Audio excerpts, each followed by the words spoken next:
The next presentation in about a couple of minutes will be from Frank MUNRO on the L01 and L02 life actuarial standards. So Frank, do you want to put up your presentation if you can, please?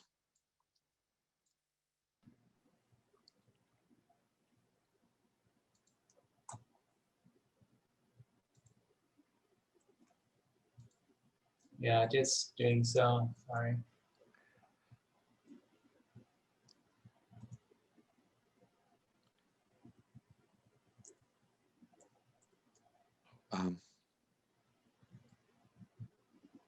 So Frank is representing the SAS Live Committee for this presentation. Okay, can you see the slide? I can, yes. Okay, that's a good start. So this year we actually went through the SAPs L01, 2, and 3. And the scope was to update the SAPs due to the changes brought about by RBC2. So in this session, I will go through the key changes. Actually, most of the changes are pasted into the slides here. And I will try to explain for some of the changes, what were the kinds of discussions and deliberations and why certain things were decided upon. Following this session, we will be sending out the full documents, the clean and the tracked versions, and they will include the comments covering the reasons for the various changes. So I suppose this presentation is more the first look and will not go into the detail of all the comments and everything, but I will just show what the changes are. So we'll start with L01, for which the changes are far less in number than L02. Okay, I'll just go here. Okay, L01. So the first change is just the effective date, which was decided to be the last day of the year. There was some discussion as to whether this date would be the implementation date of RBC2 or somewhere between there and year end. But there would be some complications with putting a date in the middle because of the various reports that people could be signing off in the interim period. So eventually we opted to go for 31st December. It captures the year-end valuations, which are the main places where the SAPs will come in, and doesn't create any unintended complications depending on individual companies and when other reports may have been written, produced, and submitted. So we start going through. I'll go very quickly over some parts, like here, capital letters. So although the scope was RBC2, there are a number of other changes. We tried to keep those to a minimum, but there's some here and there. This is in the premium rate section of L01. And the first section in yellow there is talking about the matching adjustment. So a lot of RBC2 is introducing new items, really. So it's a lot of this is the addition of the new items into the SAPs. So this one is the MA, the matching adjustment. And the working group's addition was to mention where the matching adjustment is in the regulation and talk about the company's internal governance policy. The feedback from the MAS was mainly comprising the last sentence in the paragraph, which is that if the matching adjustment is utilized for a new product, there is the possibility that the matching adjustment may not be able to be applied in perpetuity, and therefore whether the premium rates would be suitable without the matching adjustment was also deemed a key consideration. The second paragraph mentions new business strain, and we mentioned this diversification impact and the overall capital requirement. And this is because in RBC2, there is a diversification impact So depending on the composition of the portfolio, the new business may create some synergy or otherwise with the in-force portfolio, and this could be recognized in the new business strain. The last point on this L01 is just, again, nothing to do with RBC2, but we just specified that the requirement of the appointed actuary to sit on the investment committee actually is set out in MAS Notice 125. So previously in the SAP, it just said that the appointed actuary is required to sit on the investment committee, and it may appear as if this is a requirement of the SAP itself. So we thought this was an important enough distinction to adjust, to give that clarity that it's actually the regulation that requires this, and it is not a requirement of the SAP. So that's all for L01. There are not many changes required, actually. L02 had many more changes. Just regarding L03, we were working on it, but the regulator advised us to postpone the finalization because they are still working on the guidance on the par fund and expenses. So it was agreed that we will postpone L03. That's why it is not included here. So back to L02, same effective. Sorry, Frank, would it be just worthwhile asking if there's any questions on L01 now from anyone? Yeah, okay, we can do that way. Has anyone in the audience got any sort of burning questions on L01? No, they all understand it implicitly. Okay, sorry. We didn't really change very much. Okay, so this one, L02, many more changes.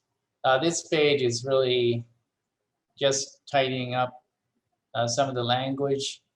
There is an insertion in the second paragraph in yellow about the assessment of financial condition of the company. So it was felt that it is not only evaluation, but the AA has these other responsibilities, and it's a little bit more holistic. So this addition was put throughout the document, actually. Here we just inserted, in green, we inserted the updated rules. Notice 133, and again, the note about financial condition is added here as well. Here, just some grammar. Here we removed instances of he and replaced with they to try and make gender neutral SAP. There are not actually many of these, 3 or 4 only. So it was easy to change it. Update the regulation number 133, minor grammar. So here we have 3.1.5, which is talking about the contract boundary for the long-term medical policies and the practical ability to reprice to fully reflect the reassessed risk of the portfolio. So here, actually, we started with some bullet points in yellow, just the names of the items. And there was quite a lot of discussion about these items, both within the working group, with the wider stakeholders and the regulator. And it was felt that out of the original list, some of the items were duplication or they were not clear. So the list ended up being reduced in size. And then in green, we inserted some examples just to make it clear exactly what each item means, with the exception of regulatory action, which kind of is self-explanatory. So that's why there are these examples in here, because it was thought to be insufficiently clear without the examples. So eventually the stakeholders agreed on this presentation. Here, just grammar, gender. Here's a section on universal life crediting rates. And this section has been completely removed because it talks about using crediting rates other than those that are currently in force, but this is not allowed under RBC2. So the whole section was removed. There were two references to this in here, and they were both taken out. Sorry, Frank, to interrupt again. How do you want to do questions? There's a question that's just been raised on 3.15. Okay, yeah, we can of, do this, right? Or if I see them, do you want me just to flag them up to you? yeah, because I actually don't see them as I present. Right. Okay. I will tell you if they sort of seem relevant to what you're talking about. So the question, I don't know whether you can see it now, is why is 3.1.5 of L02 did not consider how insurers recognize EV? How they recognize EV. I guess, I mean, I've certainly seen EV recognized in sort of in group business, where sometimes people take it on a one-year basis and some people take it as the annually renewable, so they take it on a long-term basis. I guess that may be what the question is relating to. Okay. It's an anonymous question, so I can't ask the person to expand more on it. Well, I think that there are two different bases, so I don't think that the regulator wants the EV basis to influence the regulatory basis, but it could be that the other way around applies. So, I mean, the regulator, I think, is reasonably clear about what is desired, whereas for EV, each company will have its own principles and guidance and manual. I think that's the reason. And there can be companies who have one treatment for RBC2 and a different treatment for EV as well. So it's not necessarily the case that if something's valued a certain way in the EV, then it will be valued the same way under the RBC2.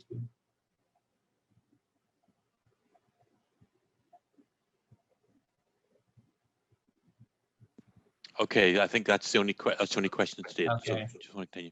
You could argue it's a subset of internal practices of the insurer, actually, in some ways. Yeah. Yes, but also, what does EV mean? MCV, TEV, EV, and there are others. Okay. Yep. Thank you. Yeah, just let me know if a question comes up. Thank you. So we got here. Yeah, here, here's an adjustment that's not really related to RBC2 either, 3.4.2. And it was considering the reinsurance where there could be a recapture, but it was a one-sided consideration where there could be a benefit to the reinsurer, but there could also be loss to the reinsurer and profits for the company.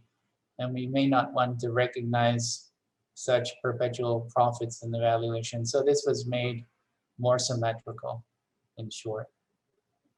And then a grammar point at the bottom.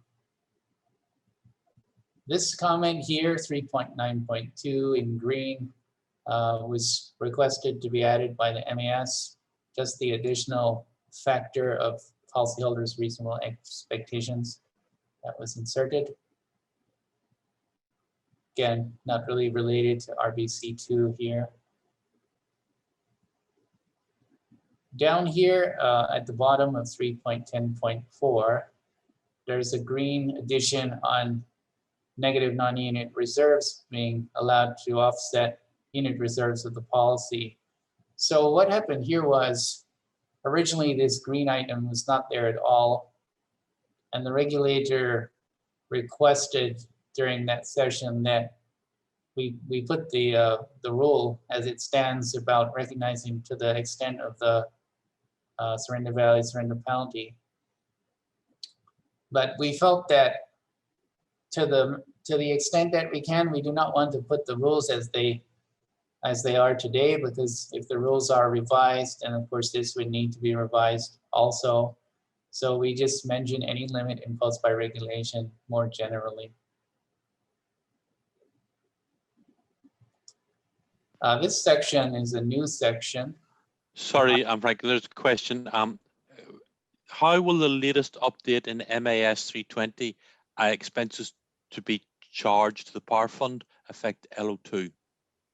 Is it appropriate to answer that question now, or do you wanted to deal with that later? Yeah, I'll deal with that later. Okay. If that's okay. Now this section here is a new section for a new item. The yellow parts were written by the working group and vetted with the stakeholders, and then consulting with the regulator, the green items came in. Most of this is self-explanatory if you read through. I think point E was the most challenging actually, because considering the risk profile of a policyholder, the concern here was that a lot of companies will not necessarily divide at policy level. There can be division by product level, or maybe by underwriting standard, but policy level is a little bit challenging in a practical sense, but it mentions the risk profile of the policyholder in the regulation. So we want to put something here that is due to the policyholder's risk profile, but is also practical to actually implement. So we went with the different type of product, namely high net worth and mass market. And then we were asked by the regulator as to why they would be in different HRGs. And so we supplemented to mention the difference in socioeconomic groups. Inherently, the high net worth product has a barrier to entry, and certain socioeconomic groups simply cannot purchase the product. And those socioeconomic groups have different risk profiles, as is generally been shown. So this was a point that is, I mean, we can clearly separate high net worth products from other products. Whereas if we try to change this example to something else, it may introduce a lot of complications. So that is why we went with this example here.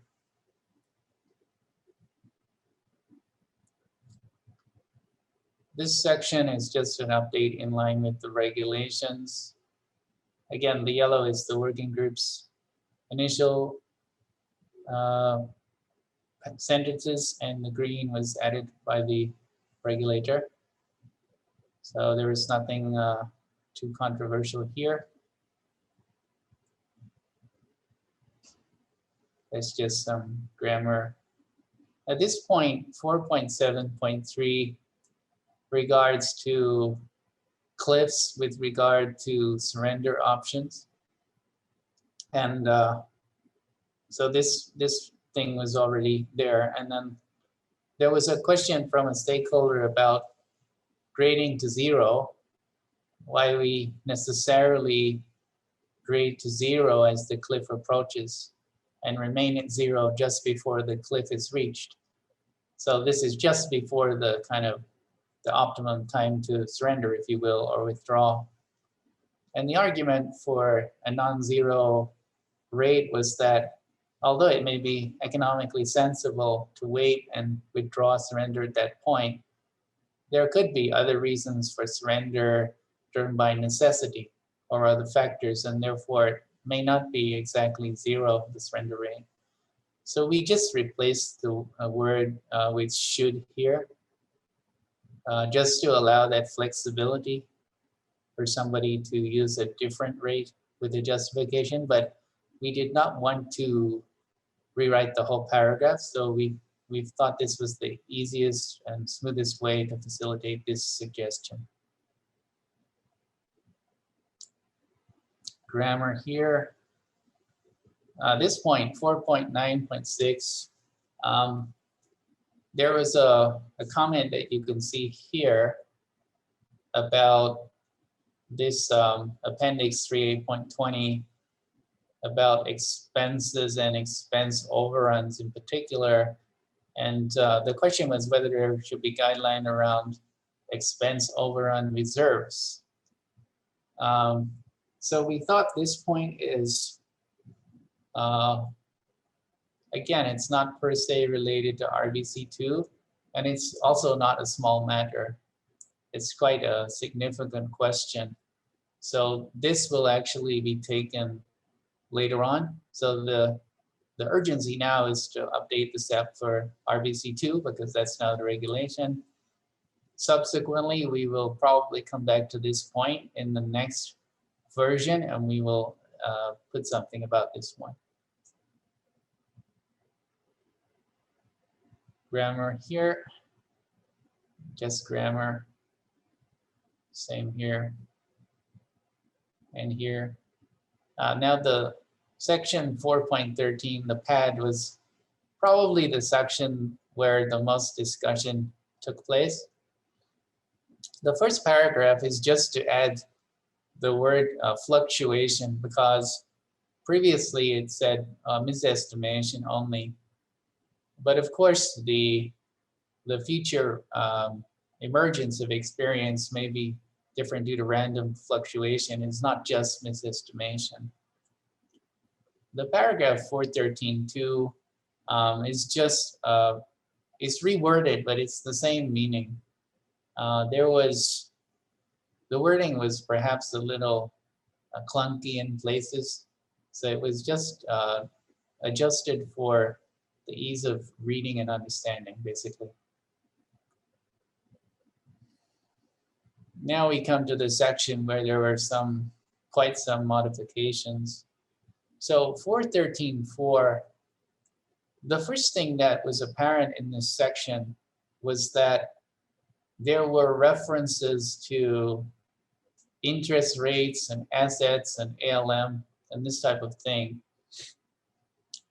Whereas when we look at our results, say for par business, the insurance risk requirement is relatively small compared with the market risk requirement. And it can in no way cover market risk. And since the pad is a subset inherently of the C1 requirement, we felt that it is not ideal to refer to market risks in relation to the pad. So all the comments regarding assets and matching and interest rates were removed from this section. This the regulator queried, and we addressed it, and they were satisfied with the answers. There's an inclusion in the fourth point of reinsurance arrangement. This was discussed at some length, and the majority decision was to include reinsurance. So there's quite a bit of discussion on this, whether reinsurance should affect the choice of the stress assumptions, or it rather affects the final movement in the liability. So it was taken to be included, but it is somewhat general in the way it's mentioned. So I think everyone can manage with that.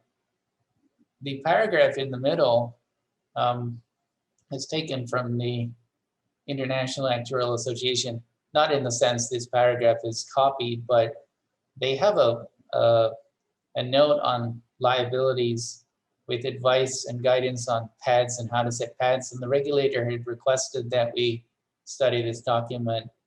So some members of the group studied it, and then they summarized in this paragraph here, which are some general principles regarding the pad and where the pad should be higher and lower, basically. And then some examples of where the pad should actually be more.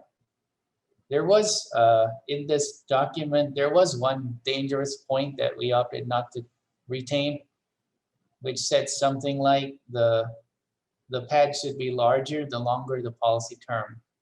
So the issue with that is you could have a given product which has multiple policy terms, and this could imply that you need to actually set the pad differently for each of those terms. So that was not strictly included, but rather in the paragraph you can see that contracts that persist over a longer time frame have greater uncertainty, but the word at the front of the sentence is generally, so it gives some leeway there. And here, this section was simplified quite considerably, and we decided to focus on just what's being disclosed and communicated, which is the assumption, how they're set, and additional pads in the calculation. So this section before was covering a few different things, and it may not be clear exactly what the focus was. And then coming to this section, which was the part that was discussed the most among the stakeholders, it's regarding the level of sufficiency. So in the regulations, there is some mention of 75% level of sufficiency for certain types of benefits, such as accident and health. And when we discussed with the regulator, they kind of indicated that they may expect to have this level of sufficiency at a minimum for other types of policies. The issue, though, is that that is not in the regulations. So theoretically, could there be some type of product that is less risky than accident and health and short term and so on? So we ended up with a decision on this point to include the green sentence, which basically says that generally this may be the case, but we leave room to have a justification otherwise. We do not want to make this requirement too strong because we don't know the position of the pads in every company in the market, and we do not want to introduce certain complications here. But nevertheless, it was decided to include this particular sentence. The interesting thing on the pad is there is nowhere that is very specific about the pad and what it should be and how much it should be. So we kept to that style here, actually. We didn't want to too drastically change this. But what we removed actually is the common market practice of using 50% of the C1 requirement, because in the RBC2 world, we don't really know what the common practice is or will be. So we felt that remark cannot remain. But if that remark doesn't remain, then what is the simplified way of doing it? And for example, small companies, etc., what would they do? So we ended up with this type of presentation. And the last part, I think I'm running well ahead of time here, is just about the matching adjustment. And here we had actually, we mentioned in paragraph 1, simplifications and assumptions. So initially we had an example of simplification and an example of assumption, but consulting with the regulator and the stakeholders, we removed one of the examples. It was a little bit unclear. So we've kept one of the examples. We also had a remark about making sure that the simplification would not allow the test to be passed when otherwise it may fail. But that was also taken out, and with the regulator's advice, we replaced that with the green, which is that any simplification or assumption required should be consulted with the regulator for appropriateness. So with that, we don't really need to say those other things that we were saying. So that actually brings me to the end of the changes. As I said, we will be sending out the documents clean and with track changes. It is just that there's some final formatting and some other minor things going on with the documents, and then they will be sent out. So now I think we can go to the questions and or discussion.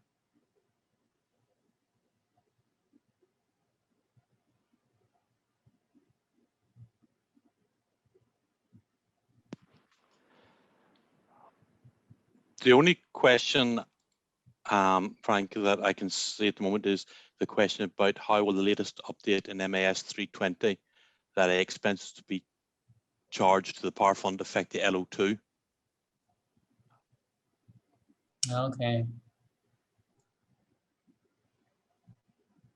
It may not affect it so much. Here I have to go to the full document and take a look. Here I may have the, let's see. Do you see the PowerPoint now, or do you see my desktop? We see the PowerPoint. Okay.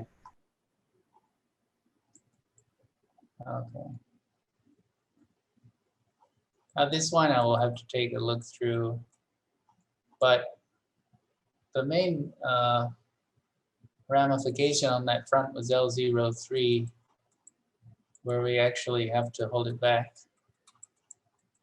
But even regulator did not express a concern about L02.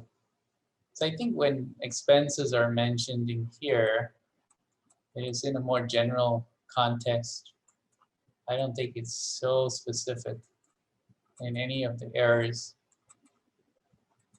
Yeah, it seems not to be so specific on any particular item. But I will double check and confirm. Okay, there's another question on pads. Are there considerations on other methods, e.g. cost of capital or CTE, which does not fall nicely into a 75th percentile VAR, as this seems to suggest a VAR calculation? Sorry, could you repeat the question? I heard the back end, but. On pads, are there considerations on other methods, e.g. cost of capital or CTE, which does not fall nicely into a 75th percentile VAR, as this seems to suggest a VAR calculation? Okay, actually in that IA note, they did mention those things.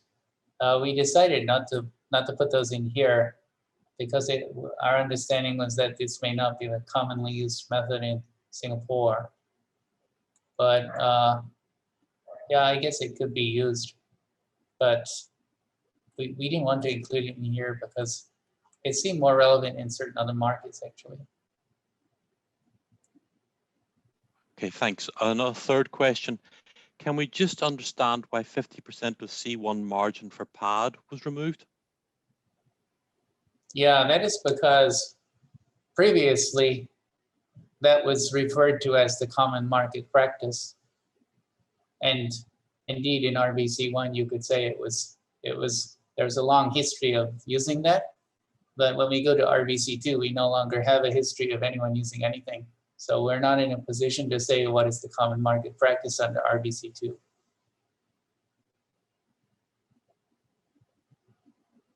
Okay, thanks. That's all the questions on the Q&A. Are there any other questions from the audience that someone would like to ask Frank about? I'm Fred here. Just one compliment about this presentation, because indeed it will be circulated and there will be an EGM, an extraordinary general meeting rightfully on 11th of December. This is because this is an important document for the members to get approved. So this will have to be approved by majority of fellow and associates. So this will be communicated later on. So just to add on.